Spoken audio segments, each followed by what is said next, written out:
Good evening. Good evening. Welcome to another episode of Focus TV. As you guys see, we started off the show with some Pitt's playoff highlights. So I know Cardell was there this weekend. We'll get to you in just a moment. We got Octavia White here, Cardell, as we just mentioned, Wilson Tarpey Jr. Outside of the Pitt's league, we got some Mystics to talk about and records that they touched this weekend. NFL preseason, week 2, we getting closer. Some teams still not playing everybody. Some teams are. Some people still. Somebody in Dallas got paid. Some people in Dallas still haven't got paid. Some people are getting jokes made about them. DC United got a quick update on them. We have another round of 9-4-50, which is always fun. So we get to see what Jamal Haywood has for us this week. And, last but not least, I'm sure Cardell got some fun with rapid fire. But as far as the Pitt's league goes, with the players on the men's side, just talk about what you saw. I saw that a lot of the top seeds handle business for the most part. They moved on.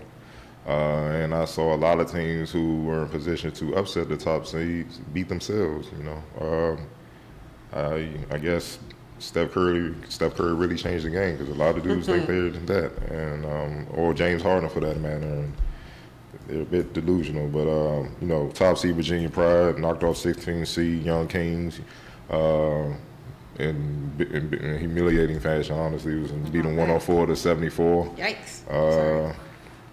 Century mark? Yeah. I mean, they're loaded. I see why they were the top seed. They're very deep. They play together.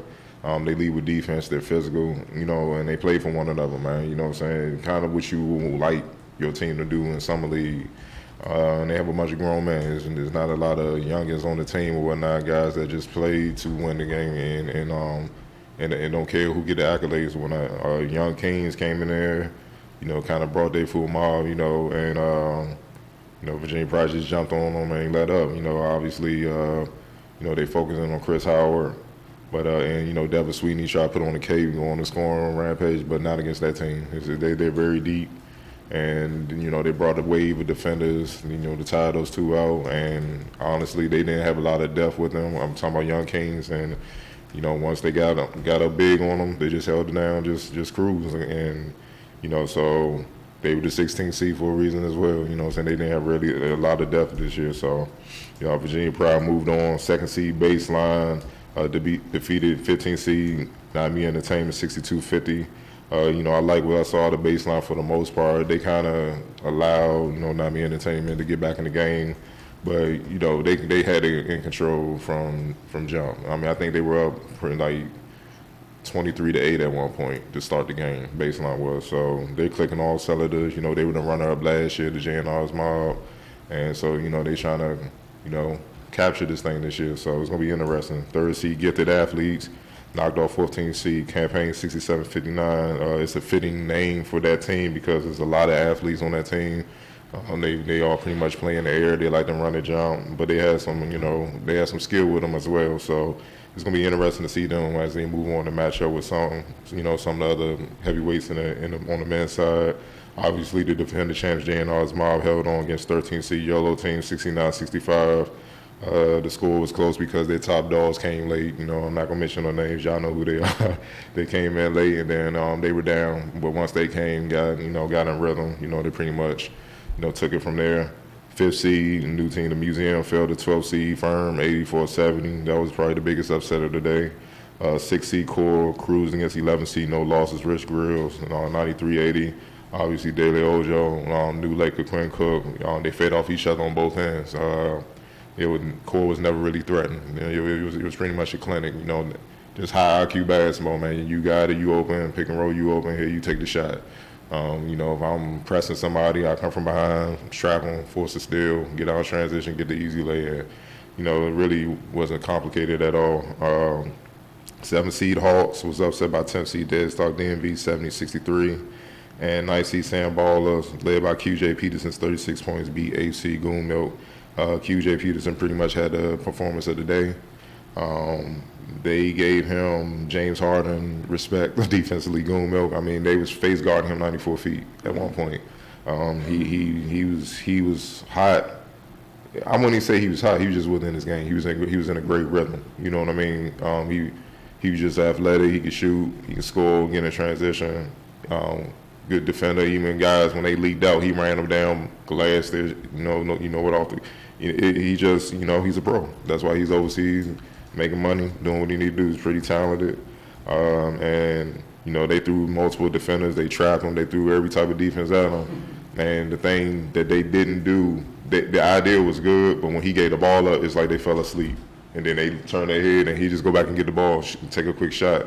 And he was hot, so he made it, and, that's what it was. So, they fell. And then lads, so Sam Baller beat him 83-76, and that's pretty much what happened on the men's side. But definitely keeping an eye on Virginia Pride, Baseline, and obviously J&R's Mob and Core, especially with Quinn Cook play, keeping an eye on those teams. Those teams are the teams to kind of watch. All right, on the women's side, not as many teams. But we had Bird Gang, was a 1 seed on one side of the bracket. They took care of business against Lady Revolution. Renee Strong, no one's surprised, one of those veteran teams that been there before. As Cardell was talking about last week, in the preview to the playoffs, on both sides, it's just about the vets. It's that time of year. Yeah. Can you knock those teams off that, they just have to get to the postseason. It doesn't matter they know how to play. How they get there. They just got to get there. Then the toughest part is getting them out of there. So Renee Strong, they took care of business against Black Lives Matter. Their next matchup is with Bird Gang. That should be a fun matchup. And the winner of that gets the right to play Team Anonymous in the finals. I'm definitely interested to see if Renee Strong comes away with it all yet again. Team Anonymous, we've a couple times on it this year. Very talented team. Not shocked there in the very least bit. But get over to the Pitts League on social media, so make sure you guys find out where to go this weekend for, as the playoffs continue. Also, find us mag, obviously, with the highlights, more clips on social media as well. But again, follow the Pitts League on social to have an idea, not to have an idea, so you know where to be this weekend, as you want to go support your favorite team. Right. On the first weekend round of playoff games.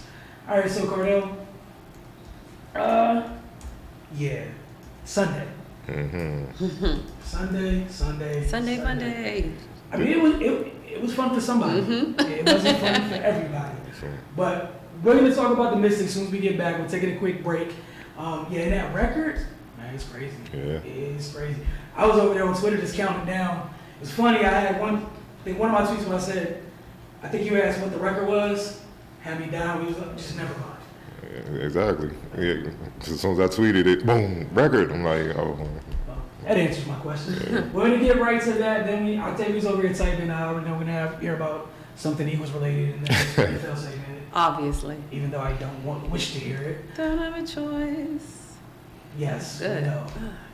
Wow. See you guys on the other side of the break.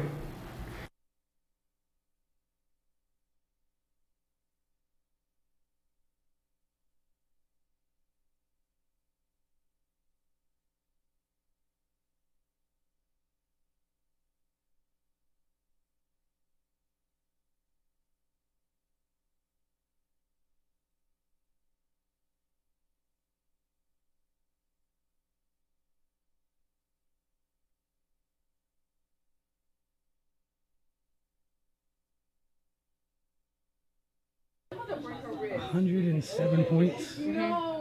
What do you guys think about the effort that you guys have in that? I think it looks good on the board, but if you kind of get to it, I think it really came down to our defense, finding a way to get stops, and then doing a good job on the offensive end of finding the open person and making the right reads.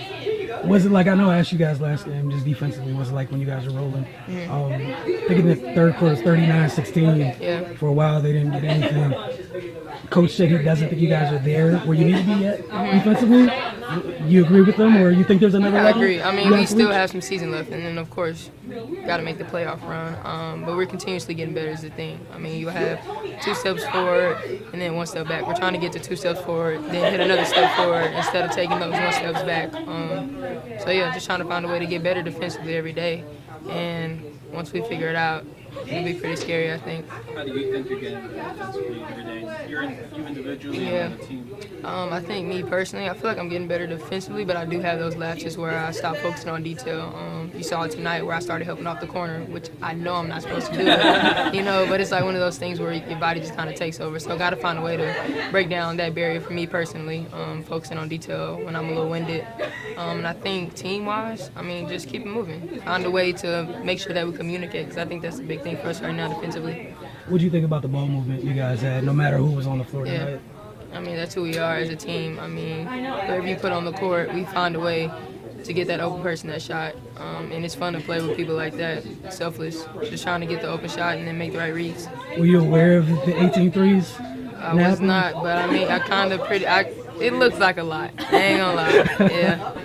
18 threes tonight. I asked Ariel Atkins about it. She said she didn't know, but she felt like it was a lot. Yeah, I felt like it was a lot too. We ran up the score. Like I said, we were about 100 points.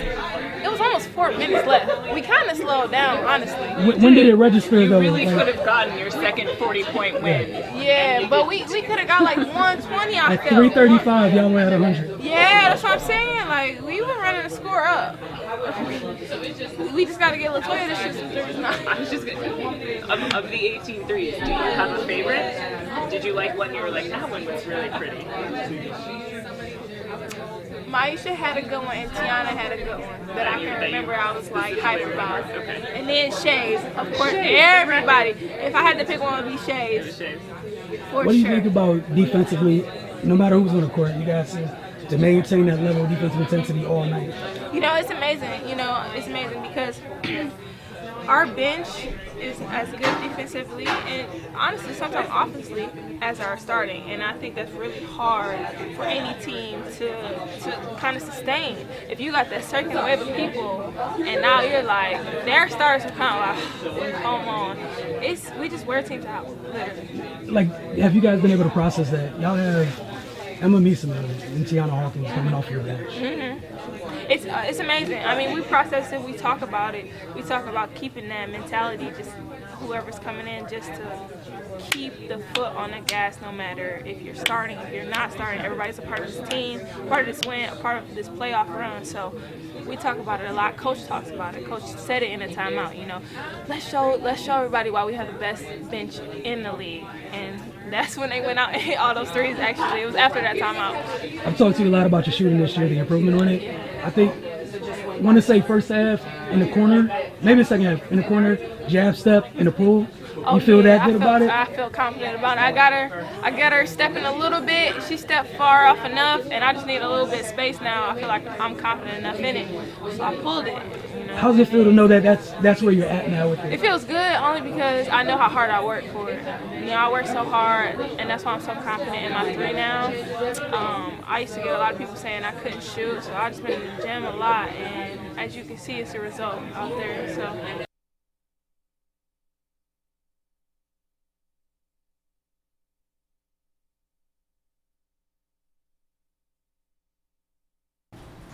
Welcome back to the Focus TV. As you saw, just listening to both of the aerials about that win. Washington won their sixth straight game, 107-68. Yes, you heard that correctly. 107-68 over the Indiana Fever. That was on the heels of a tough road win in Minnesota. And in the Minnesota game, Natasha Cloud became the all-time franchise leader in assists. It was a pass to Elena in the first quarter into the post. She had another mid-range jumper, and I believe the number was 570. That was the record assist that was made. She's up to 579 at the moment. But from here on out, as she racks them up, the record stops when she stops during her tenure here. But most importantly for them was Washington hasn't fell off. They took the success they had at home recently, went to Minnesota, came back home. They played the Fever like literally the week prior at home, and the trend in that game was Washington got out to a quick start. Fever's youngsters came in, changed the game a little bit. The Washington had to, create more separation later. Obviously, Washington made sure that they got off to an even better start. This time, at one point, they led by 20 in the first half, and then the three ball. We know how much, the type of firepower Washington has offensively. We've talked about that several times here, last year, this year. And when they're clicking, keep in mind they broke the WNBA record hitting 18 3-pointers. This is without the services of one Kristen Tolliver, which is to me, which makes this a little bit more impressive, is that one of the best shooters in the league from distance was not at your service that game. The other thing that stood out, their defense. They've had issues where, we've yet to see a full consistent game of defense from them, but during those spurts, we just see how close, how good they can be. And they just overwhelmed the Fever. They wore on them, the depth showed. They were just way too much for them. That win moves them to 20-7 on the year. The win last weekend put them in first, so now they're just trying to keep pace. The other thing for them that works as they continue on is the Aces and the Sun are literally right on their heels. But Cardell, in that game, what stood out to you? Just like you said, man, just the offensive execution. Outside of, setting the WNBA record with 18 threes, they also set a season high in points in the quarter, 36 in the third, points in the half, 64 in the second, and assists. They had 30 assists and 3-point field goal attempts, 39. While committing a season low 6 turnovers. It was pretty much a flawless performance, you know what I'm saying? When you don't give the team a chance to kind of come back, meanwhile you're scoring at will on the other end, it'll deflate any team. There's just nothing you can really do about that. But like I said, you mentioned they haven't put a full game together. And I'm talking about on the defensive end where when they have those stretches where they just lock up the team, I'm waiting to see that for the full 40. And when that happens, you know what I'm saying, that's when it's ugly. And that just takes a little more focus. And I'm sure the ball's beating that in their head because I think in the postseason they may need that type of performance to win a couple games because the teams are definitely going to amp it up defensively to stop their offensive execution and the way they can explode scoring the ball. But for me, it's just staying focused, man. They're clicking on all cylinders, love the way they playing, but they got to stay hungry. The battle for home court goes on, and I think it's a must to get it. Washington's only a game up on the Sun, 2 games up on the Aces. Mystics is 10-3 at home. Sun is 13-1 at home, and the Aces are 11-4 at home. So you don't want to be going to the road at those places either. Even though Washington's 10-4 on the road, the Sun are 6-7, the Aces are 7-5. That's why I want the Mystics to get home court because I know those teams don't want to come to DC. That's without a doubt. You know what I'm saying? But why make it hard on yourself where you got to get on a plane and be in hotels and stuff and go on the road more than you have to try to capture this championship? So right now it's just stay focused and don't skip steps. Keep taking the same approach that's got you here from first day of camp to now. You just grinding. And also I just love, it's competition constantly within the team because if you don't perform in a game, somebody that's capable of taking your minutes and keeping your minutes. Yep. You know what I'm saying? And you can get lost out of the rotation real quick. And they know Tabor ain't got no good cards, man. It's about winning right here with him. So, that keeps them hungry. And that's just the thing, man. Don't get complacent. Don't get satisfied because as soon as you do that, you can lose your edge and you may not be able to get it back. Yep. And my last point, like you said, with all those reasons as to why they shouldn't make it hard on themselves and go on the road. Their home court advantage that they have in this new building. Yeah. For those that haven't been in there, is different. It's unlike any other place in the league, and it is one heck of an advantage for them.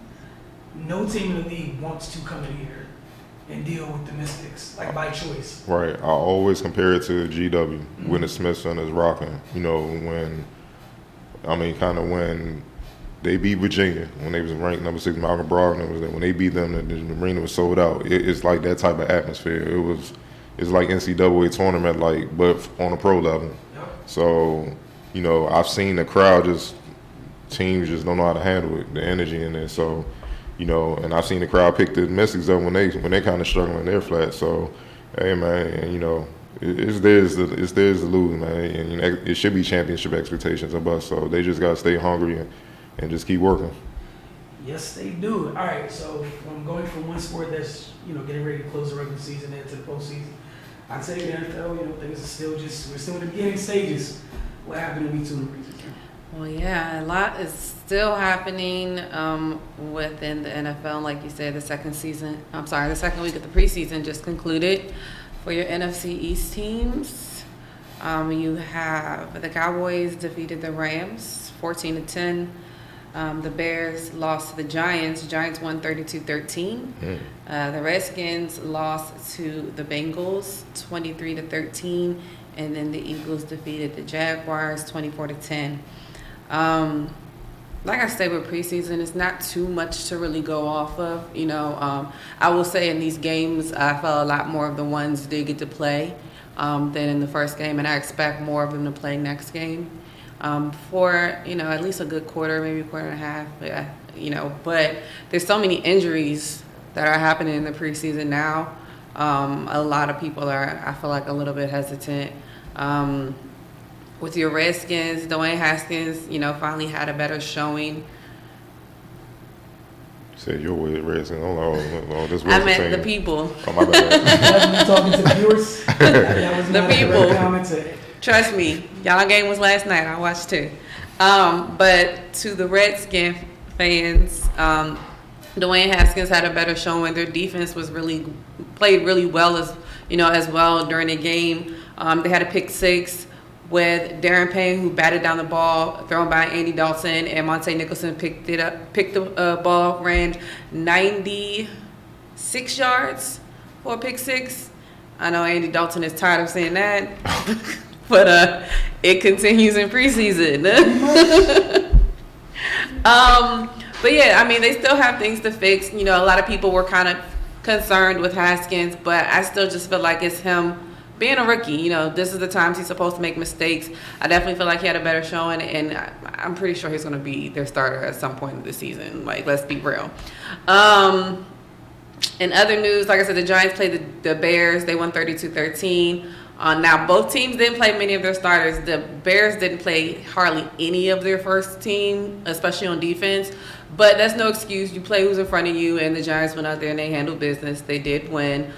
They did also still hold out Saquon and Evan, who are both technically still healthy. They're just not playing them right now, which, like I said, with the injuries that's happening, it's kind of understandable. But eventually you want to see them get in and get some game time reps. Hopefully that's what's coming next game. And even just to piggyback off of the injuries, the Redskins had a lot of injuries as well. They had a handful of players that left the game on Thursday with injuries. And even with the Eagles, we lost one quarterback and then we lost the second one. So Cody Kessler did leave the game early on Thursday with a concussion. He is back to practice. They say he has not fully cleared the concussion protocol yet, but he has passed enough of it where he is able to practice in a limited capacity.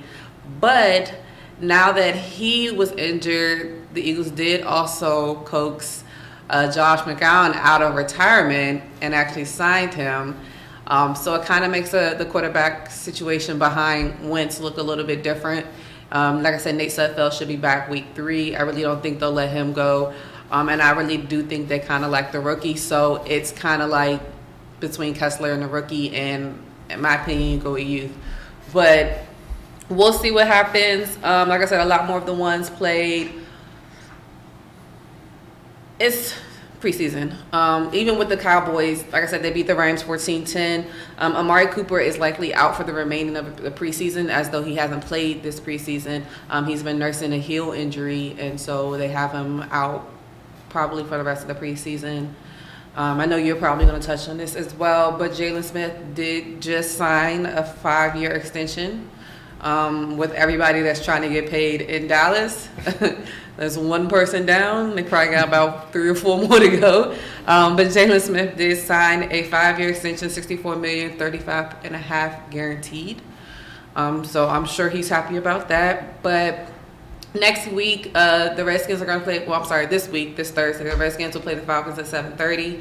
The Giants will play the Bengals at 7. The Eagles will play the Ravens at 7:30, and the Cowboys will play the Texans on Saturday at 7. And just a quick Antonio Brown break, because if you haven't been listening, I don't know what else you know about the NFL, but you should know about the craziness going on with Antonio Brown. He has filed another grievance in regards to his helmet. He is very adamant about this. I did also learn that he was actually really still looking for the helmet, the brand and the type of the helmet. So I think he's still doing that, but he filed another grievance. But he did report to practice today wearing a certified helmet. per his coach, and appears to be all in, as you know, their GM is saying, look, either you're all in or you're all out, what you gonna do. So we will see how this saga continues next week, because I'm sure it'll be something else on Antonio Brown. Praying for you, Nate. Come on. Yeah, man. I mean, I never want to see nobody get hurt. You know, He was about to start, baby. I got faith in you. He was not. I just need you to not be hurt. I don't wish no injuries on nobody. But I got a 5. Made her believe out of Octavia. She just don't know it. Okay, let me know when I know. Because I don't know that. I mean, Hey, look, man, for like the low price of like a 4th round pick, I'm pretty sure John Lynch would give y'all CJ Beathard. I don't want him either, though. I'm just saying, like, somebody got to play when dude go down. Why you say when? History. Stop On to DC saying United. these things. The Black and Red were on the road last week. They fell to the Vancouver Whitecaps, 1-0. The lone goal happened in the 18th minute, courtesy of Jordi Reyna. He took a shot from about 25 yards out. There's a little bit of a crowd in front of the goal, but it still looked like it was something that Billy B could get to. But the ball snuck by me, and the Whitecaps, from that point on, they were able to hold on. They created a few more chances, had a couple shots at the post that, you know, kept DC United in it.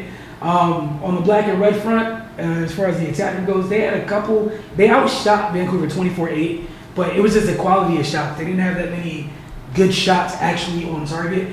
The best came very late by Luciano Acosta. It was a header off a corner, and it hit the crossbar, which, you know, it looked like it was going to sneak in, but it hit the bar, and the goalie was able to, you know, to catch the ball and make sure that nothing bad happened.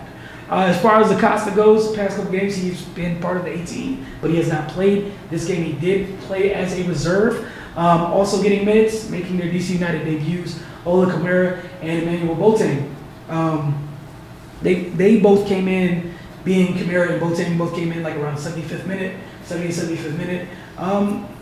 Tomorrow night, DC United host the New York Red Bulls. It's a rivalry game. There's a whole big thing going on right now. Not a big thing, but over, you know how people in other sports, you know, kind of fight over, is something really a rivalry, you know, when looking at the record, and instead of kind of sometimes ignoring the history between two clubs. Well, it's a rivalry game tomorrow night at Audi Field. DC United hosts the New York Red Bulls, as I said. But as far as the standings goes, DC United is literally 1 point above the Red Bulls. Obviously, a draw is okay. It would maintain things, but that's not what you want. If they could get the 3 points, it helps create a little bit of distance between them and the Red Bulls. If the Red Bulls get the 3 points by way of victory, then the Red Bulls would jump DC United in the standings, going from 5th to 4th. DC United fell from 3rd to 4th over the weekend after their loss. As promised, 9-4-50, we can't have a show without it. So this is the 58th installment of the 9-4-50 breakdown. Shout out to Jamal Hayward knocking these things out. This week's move, he's breaking down a baby hop fade. Again, he's breaking down a baby hop fade, and then we'll go to break. And then after that, Cardell got us for some good old rapid fire. You're watching the focus. What's with the tone? Jeez. I can only imagine what's about to be as a rapid fire.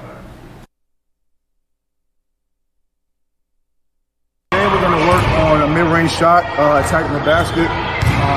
It's a little baby hot step into a fade shot. So I'm going to demonstrate from the right side of the back court. So I'm going to start with a jab step, dribble 25, 2 dribbles. Go ahead.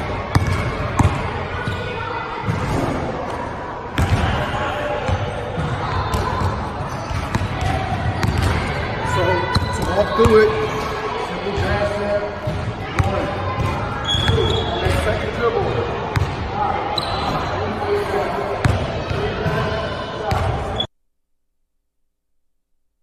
Today we're going to work on a mid-range shot, attacking the basket.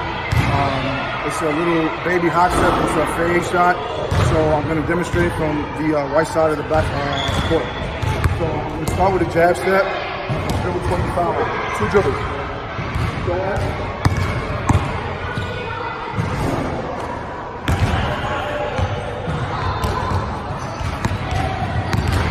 So to walk through it, simple jab step, 1, 2, and second dribble.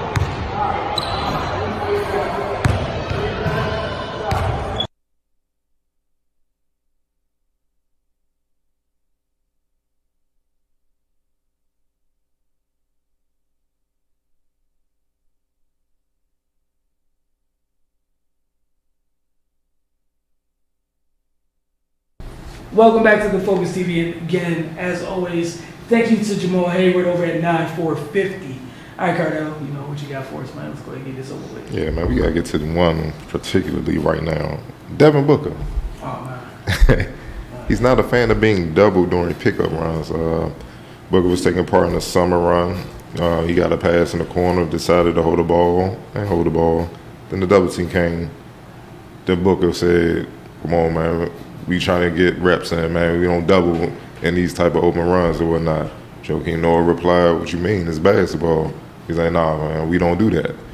You know what I'm saying? So Joakim Noah, like, I don't care, it's basketball, doubling.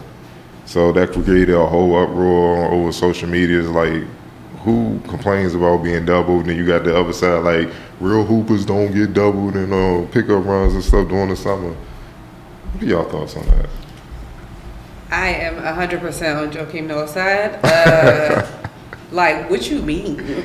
Like, isn't the point of practicing to practice, right? So more than likely, you're gonna get double teamed in a real game. Right. So why not practice what to do if you get double teamed in a fake game? That's just logical to me. Like, I don't understand. Like, what do you mean? Like, nah, we won't do that. Like, that's what you're gonna say during the game? Nah, but it's not this playoffs. This the season. This the preseason. Don't double team me. But you notice they kind of do that. Press up on them enough in a real game. Like, oh, what you doing? But they get mad with physical defense. It's like trying to strap up. For me, you're going to have to get over it because that's what I'm going to do. And especially, and what makes it worse is the fact that he is now, this is viral or whatever you want to call it, they going to do it even more. They are going to do it even more to get under your skin and get you out your game. Get over it. You're in the NBA. You're being paid billions and billions of dollars. You're going to get, I know I'm exaggerating, but you're going to get double teamed. What do you mean? And yeah, I'd have laughed at him and kept playing. Like, I'd have like, get this little kid away from me. The last thing you said is where I'm at with get this little kid away from me. Yeah, just the kid part of it. It's just laughable. It is. Like, I watched it without the sound like 3 times and I was still laughing. Then I hit the sound and it was even funnier. And then the people, like you said, trying to justify it. Y'all are clowns too. Yeah, Octavia said it, so I'm good. Go ahead. I don't have anything else to add. This era of basketball is driving me crazy. I can't take it. It's getting to the point you can't double. It's a rule. Somebody was hitting me up talking about it's a rule. I'm like, when is it a rule? Like, when have you not played pickup ball and you notice a guy can't dribble? Oh, we gonna get him out the game early. We gonna run it to trap him, make him cough up the ball. Or if somebody killing you, do what you gotta do to win the game. That's the whole point of these runs is preparation for the real season. But it seemed like when these cameras got involved,